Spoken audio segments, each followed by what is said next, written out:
राष्ट्रवादी काँग्रेसचा सर्वाधिक सुरक्षित असलेला मतदारसंघ म्हणून पिंपरी मतदारसंघाकडे पाहिलं जातं। राष्ट्रवादीचे अण्णा बनसोडे पुन्हा एकदा रिंगणात आहेत। कडवा आव्हान असलेला उमेदवार रिंगणात नसल्यानं बनसोडे यंदाही बाजी मारतील असं चित्र दिसतंय।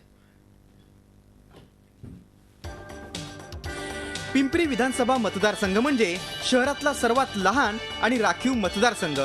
पुणे मुंबई महामार्गाच्या आजूबाजूला एका सरळ रेषेत विभागलेला हा मतदारसंघ आणि सर्वात महत्त्वाचं म्हणजे राष्ट्रवादी काँग्रेससाठी सर्वाधिक सुरक्षित मतदारसंघ म्हणून याची ओळख आहे।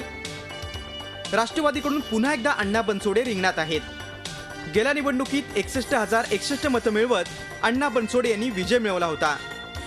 भाजपच्या अमर साबळे यांनी त्यांना चांगली टक्कर देत 51,534 मतं मिळवली होती, तर अपक्ष चंद्रकांता सोनकांबळे यांना 11,146 मतं मिळाली होती।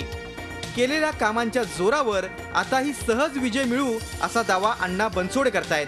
सांस्कृतिक भवन उभारणी, बुद्ध विहार, पोलिसांसाठी व्यायामशाळा, पेव्हिंग ब्लॉक बसवणं, ग्रंथालय उभारणी यापुढेही मतदारसंघाच्या विकासासाठी काम करू असं सांगत बनसोडे यांनी विजयाची खात्री दिली आहे। माझ्या मतदारसंघामध्ये विविध विकास कामं केलेली आहेत।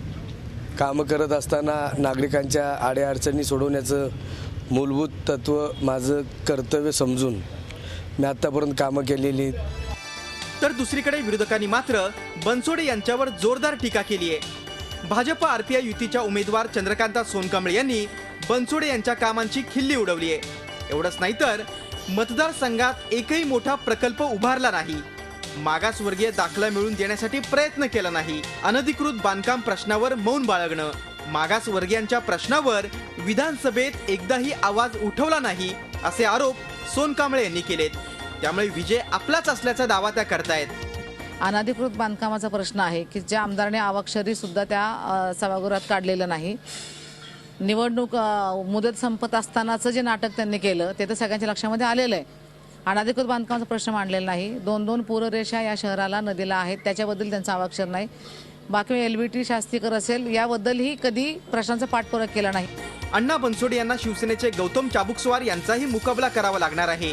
अखेरच्या क्षणी काँग्रेस सोडून शिवसेनेत दाखल झालेले गौतम चाबुकस्वार यांना विजयी होण्याची खात्री आहे। काय काम केलं आहे किंवा नाही हे लोकांना माहिती आहे, लोक चांगल्या प्रकारे जाणून आहेत आणि लोकांनी आता यावेळेस ठरवलेलं आहे की शिवसेनेला मतदान करून प्रचंड बहुमताने महाराष्ट्रभर शिवसेनेच्या उमेदवारांना विजयी करणार आहे। बनसोडे यांना भाजपच्या अमर साबळे यांचं कडवं आव्हान होतं, पण अखेरच्या क्षणी ही जागा आरपीआयला सोडण्यात आली। त्यातच एबी फॉर्म नसल्यामुळे चंद्रकांता सोनकांबळे यांना कमळ चिन्ह मिळालं नाही। त्यामुळे राष्ट्रवादीच्या अण्णा बनसोडे यांच्यासाठी ही निवडणूक एकदम सोपी झाल्याची चिन्ह आहेत। मतदार राजाच्या मनात नेमकं काय चाललंय याचा अंदाज कुणालाच नसल्यानं या ठिकाणीही धक्कादायक निकाल लागण्याची शक्यता नाकारता येत नाही। व्हिडिओ जर्नलिस्ट अक्षय नगरकरसह Kailaspuri, Zee media, Pimpri Chinchwad. Zee 24 तास रहा एक पाऊल पुढे।